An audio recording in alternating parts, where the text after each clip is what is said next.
আমি কাগজ দেখাচ্ছি আচ্ছা, আপনি গেলে আমি গেলে পাগলামি করে দিতাম চুপচাপ করে বউ বলে যে এতে কেন কাজে আজকে অনুষ্ঠান আমি হয়েছে করার মান সম্মান বের করতে দিকে থাকবো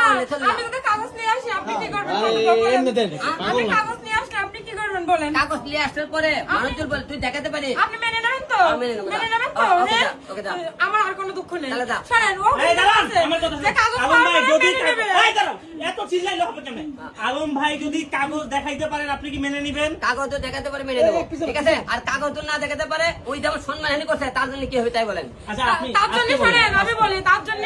ও আমার যা শাস্তি দিলে যদি বলে যে বিষের বোতলটা দিলাম খেয়ে তোমার মরা লাগবে আমি সেই বিষটাই খেয়ে মরবো। আমি আপনাদের সবার সামনে কথা দিচ্ছি বিষ খায় মরলে তাহলে দায়ী হবে না, কেউ দেয় না যদি আমি কাগজ না দেখাতে পারি আপনি এতটা নিষ্ঠুর হয়েন